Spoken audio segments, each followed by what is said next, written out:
Hey everybody, so today we're going to be working on the eaglet head of the cherubim. So I did the lion, and that's basically, I would probably say about 75% done, maybe a little more than that. Really all I have to do is go back and do kind of a final highlight, kind of check, make sure I've got everything, and kind of a final shadow. So it's, but those are kind of like big steps. So I kind of think of them as being at least like a 15-20% of the final image, right? So that's in a good shape. It's pretty much done, barring those couple things. So we're gonna do the eaglet, and I'm gonna show you how to get it to kind of exactly the same boat. So now what's interesting about the eaglet is that, of course, they are white and floofy. So, but my underpainting is white, correct? So how do I make something that's white look white, that's correct, and not just an underpainting? And I think that the way I use glazing is actually a perfect demonstration for this. I end up almost direct painting with glazes. So what do I mean? Oftentimes in direct painting, you're really just kind of mixing the color that you see right there on the spot on your painting. So I'm doing something similar with the glazing. I'm getting the colors accurate in the glaze, and but then also kind of combining glazes to get the colors and get the shadows and get some of what the some of those fine touches that I'm supposed to be, that I'm observing in my painting. So, and this again, we'll get it to 80, maybe 75, 80% of the way there, which will then allow us to kind of do the final highlight and final shadow. I like saving that until everything is kind of in the same place so that I can look over the piece holistically, rather than just kind of how I'm doing this in like chunks, right? Like I want to be able to look at the whole thing and be like, yes, the whole thing needs a very dark purple glaze in the shadows, or it harmonizes the piece all together, or it needs highlights in this very particular place, or it does XYZ. So without further ado, let's get started on that little eaglet.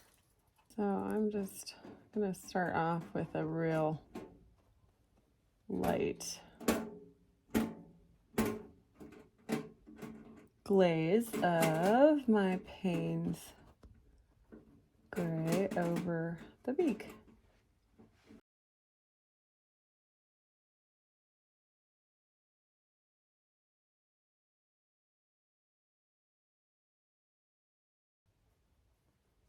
So I still, obviously I am checking my reference just as much, if not, more so. I don't want to assume I know where the colors go, especially when I'm just doing kind of this initial, I'm just, kind of getting my head back in the game of what I'm working on.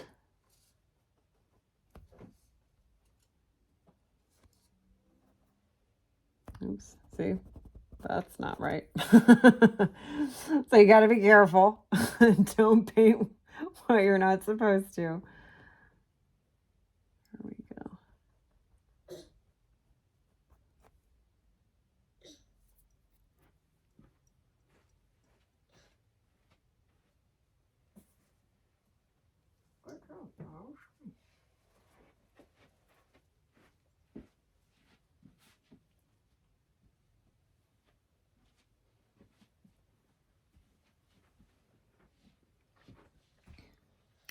Once I'm going to get his nose in the Payne's gray. And so this is kind of an interesting zone because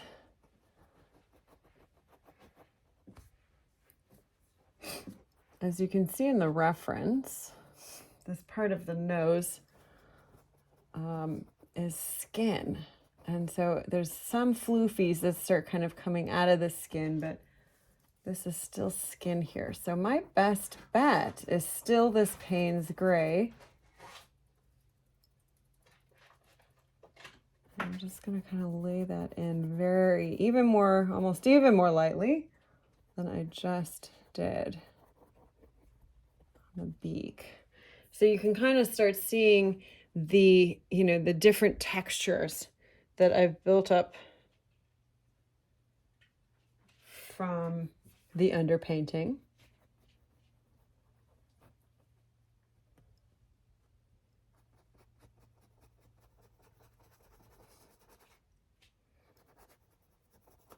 And you can see how the underpainting is working for me here.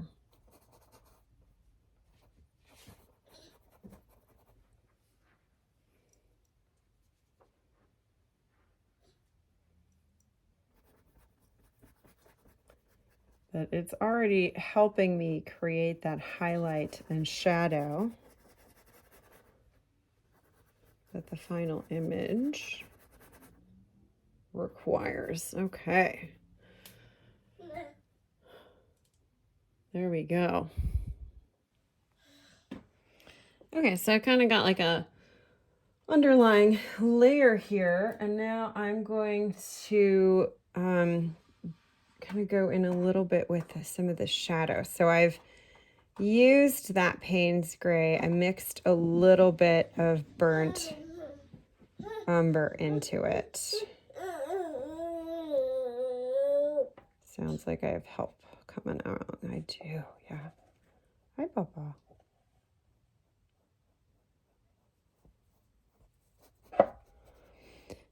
So I'm just, again, think of this as almost, and you'll see what I mean in just a minute. Think of this as, it's almost a la prima with glazes. And, okay, be gentle, be gentle. So I'm kind of just getting in here a little bit because I want the shadow color to be this kind of brown gray. And so I'm just making sure that glaze is pretty even. So I'm gonna do the same here. Come in here. I'm gonna trace along that jawline. There's a little bit of a shadow back here on his eyes. And then I'm just gonna really kind of gently go in along here too, along all the edges. Hi, Pops. Along all the edges so that this fits into the space of the heads. You know, we never really get it answered whether or not, like, where do all these heads come from? You know, if I were to think of the anatomy of what I'm looking at here, of what kind of creature this is, my guess would be that, you know, there's a single spinal column and then there's kind of a five-fold neck column coming from there. You know, that's the assumption I'm working on, and that's how I'm going to kind of shade my creature. So, okay, I've got like a fairly decent, you know, kind of underpainting here, or underglazing image. There's just a little bit of kind of a sandy color along here under the white. So again, this is a totally white eaglet. So, but I can't just paint it white, right? That doesn't work. So I'm just kind of going in under some of these other colors and seeing into the color, if you will, in a way. What, you know, white isn't just white. White is never just white. So what is it? You know, and as a painter, You kind of have to make these decisions based on what feels correct.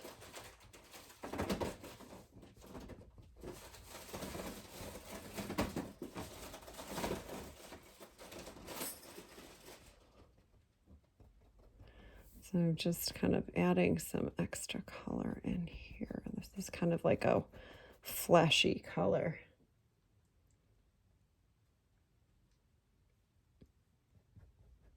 Reddish pink. Okay, cool. That's satisfying. And while I'm at it, I might as well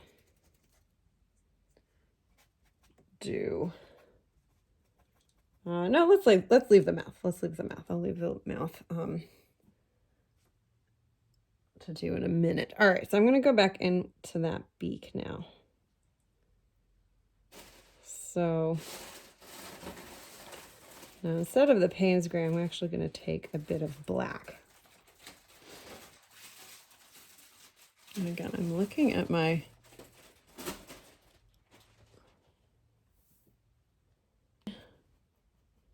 now where the darkest parts of that beak are. I'm just going to go in and set up some a black glaze. Yeah. A black glaze in those specific parts.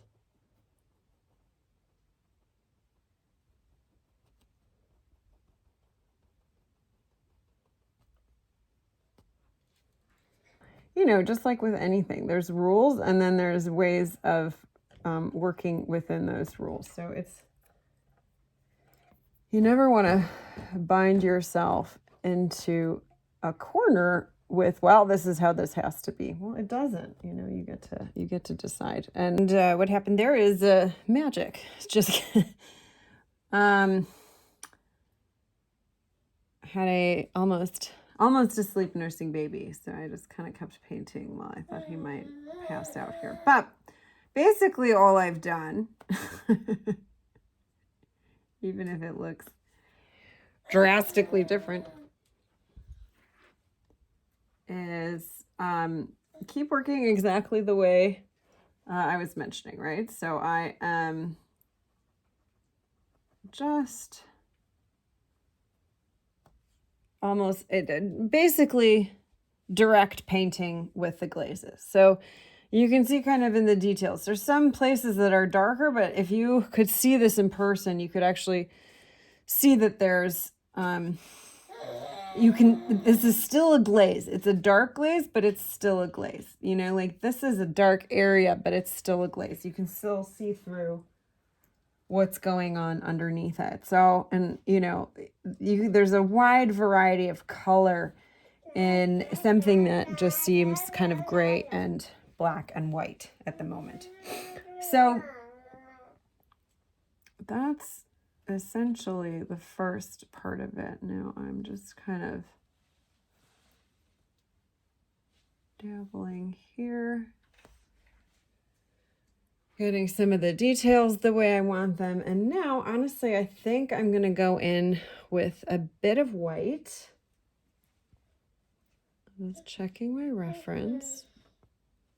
I'm going to go in with a bit of that white. I kind of like using different paintbrushes for the different colors. It's just easier than constantly switching back and forth, right? So I've got my highlight brush, I've got my shadow brush, I've got kind of like a fuzzing brush that brings everything together. So since we're kind of on the beak, I'm gonna start with that beak. I just kind of start working in the white.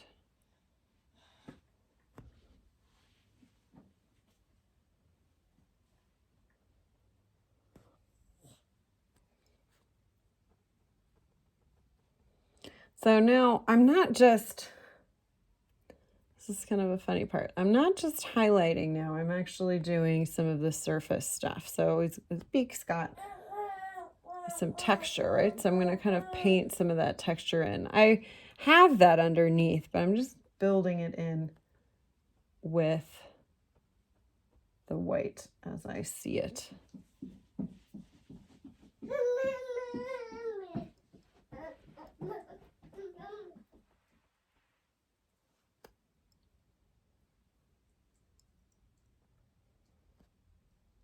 There we go. And so some of the stuff that's already there from before is perfect. Barely have to do anything on some of this stuff, but it is nice to kind of go over it with that white glaze. And again, this isn't just pure white, it is more or less a glaze white. So since this is just a glaze white, I'm going to still go back in, as I said before, and do those final highlights, do those final shadows. So I want to leave space for that. So I'm really just kind of working in. This white almost is like a mixer. You know, you're just kind of bringing in some of those colors, and it's more about blending them together in this way.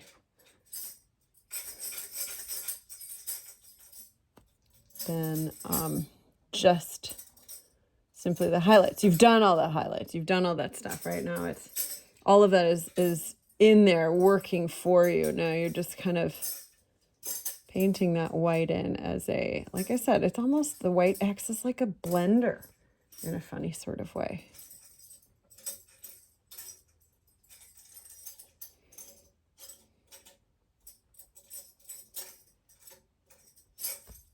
There you go.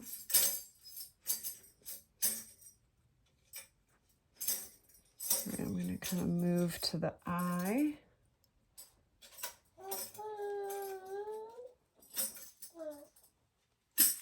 And the skin here. If you remember my reference, again, this is, and if you've ever seen an eaglet before, they've got this patch of skin, but there's still kind of fuzzies on it, right? So it's the skin has little tiny filaments of feathers. We're gonna utilize that when we actually go into the feather part, but you just, you know, I just want to make it soft. I don't want to make, this isn't necessarily about each feather standing out on its own. I'm just adding in that kind of texture. You can see how I'm really repeating some of the things that are underneath it.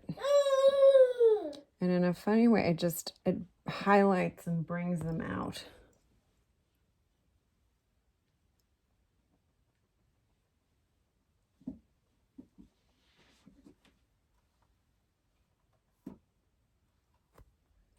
And you can see what a difference that is making. So I'm just using this brush. What did I do? There it is. I'm just using this brush over here as kind of a blending brush. I'm going to go along that eye. Another thing that is really important, nothing in nature, especially nothing on a face, of anybody's face, a critter, human or otherwise, has a sharp line on it. Nothing. That's an illustration. You know, that is a different type of art than what we're doing here. So, okay, I'm a little too aggressive. What you want to make sure, you know, and if you're, let me put it this way, if you're trying to make something look lifelike, you know, if we're kind of doing an imaginary realist sort of thing, then edges are fuzzy. You know, it's not a digital camera image or a phone image, right? That's not reality. The camera in your phone, I mean, you know, there's a setting that makes it look like a camera, right? Which fuzzes everything but kind of a certain thing. But if you actually pay attention to what your eyes are looking at, your eyeballs in your head when you're looking at an object, if you pay attention to what's really going on there, you are seeing something very clearly in a very particular zone, and then kind of around that or towards the edges of that, it gets fuzzy, right? And so if you're trying to mimic something in real life, then you want, you know, the things that go from one to the next aren't crystal clear. So you don't want to just do an edge. You got to make it so that there is a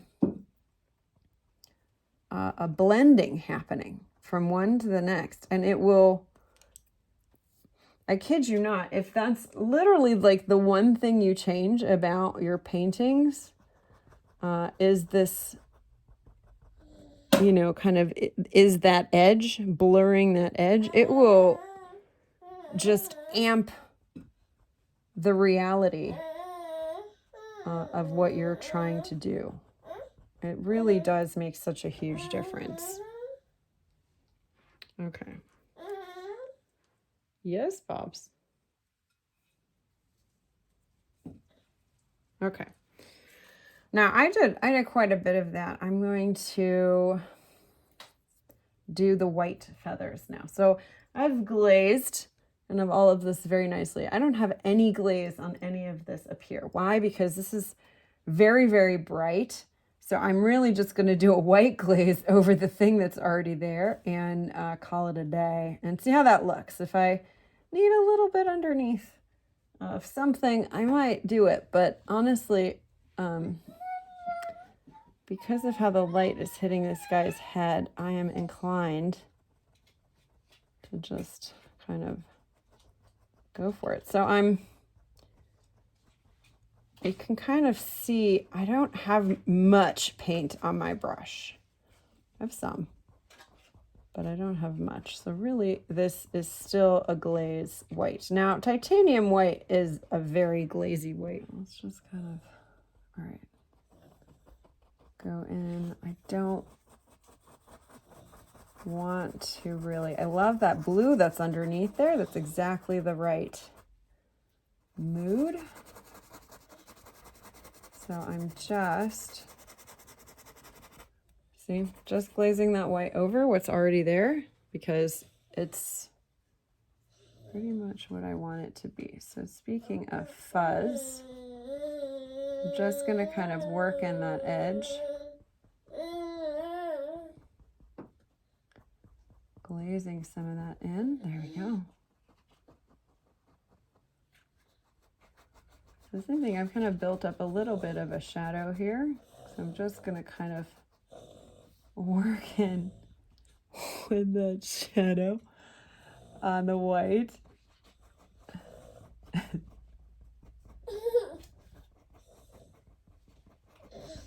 And now probably what's going to happen, well, I can tell you for sure what's going to happen is that as I continue to work on the whole piece, right, there's going to be the time where I come through with more of a stark white and bring out some of these feathers. So, you know, do a little bit more of that. So it has a bit more of that substance. But I've, you know, kind of worked single floof feather here since the very beginning. So there's quite a bit of definition already underneath there. So I'm really just, oh, Bob's.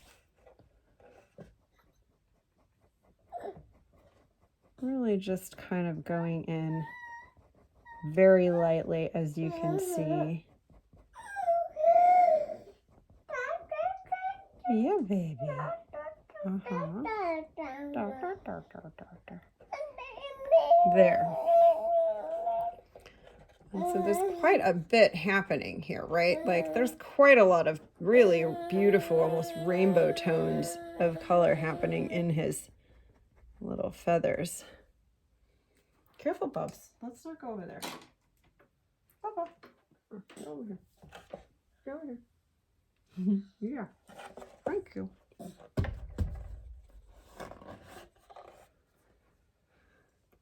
And so now I'm just going to kind of go back and look and make sure that this is more on the even side. And even just kind of working closer into the shadow that I built up. So it just looks more realistic. And again, all edges are blurry, even edges like this, where there's something in front of something else. And when I even go in with the skin tone here, you'll see I'm going to fuzz that together as well. So really just want to be sure that they harmonize together. Okay, so here's what I was saying. I'm going to do this quite a bit more towards the end, but it's worth doing a bit now. It's just kind of bringing in single floofy feathers. See, it really just helps bring your eye to what's going on here. So without too much effort, because I've put in all my effort, there's our little eagle friend. I'm just gonna, do the highlights on the eye here.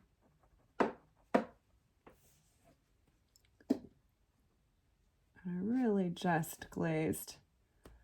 That's the brown. Soften that up a little bit too.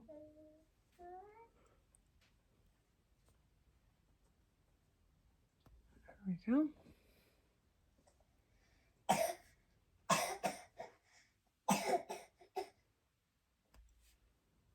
There we go.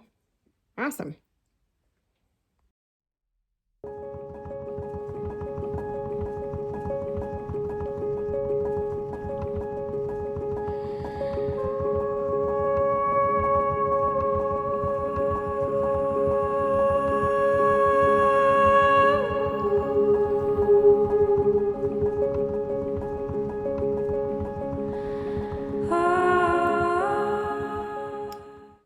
I'm just going back in with some permanent rose, which is just a really wonderful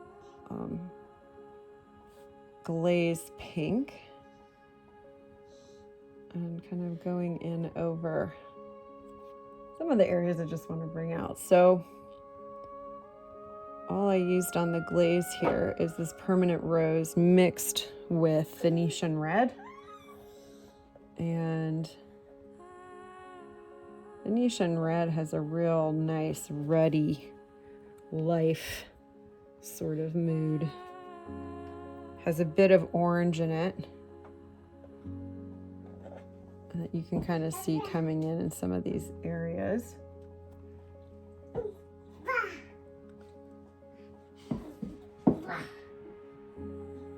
And it really just brings some of that to life. So again, same thing, fuzzing all those zones. All right. Gotta go back in with some white here. Again, none of this is the final highlight at all. All this is gonna get re-highlighted in kind of the specific areas where we'll really need it.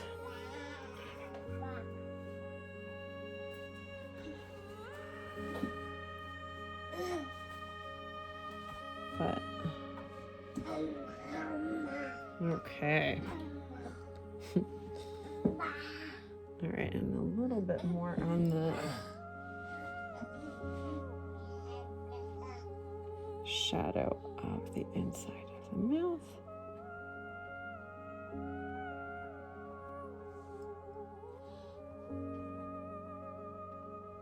And again, I'm just really just building up the glazes. It's not, you know, you could do this where you do one layer, another layer, another layer, another layer, another layer of glazes. And I used to do it that way. It works. It takes forever. But I think just personally, as I got more comfortable with alla prima painting, I realized that I could apply the same exact principles to this and save myself a heck of a lot of time. And it works. Okay, so just kind of building in this shadow here. There we go. It's maybe just a tad too white. Okay, and so that's our little eagle. That was that. Pretty easy, no? Here's a closer view of what I did. You can see all of the colors kind of coming together, and here's what the lion looks like. So same technique, right? And I think from here you can kind of see the underpainting coming through. You see all those colors coming through, especially kind of in those shadows, you know. But what this technique can do and what it's so great at is creating those luminous shadows, and that's exactly what this little eaglet shows that you can do pretty easily, pretty expertly with the Mische Technique. Thanks, y'all, and subscribe, like, share this video, and I appreciate you watching. Thanks so much. See you next time.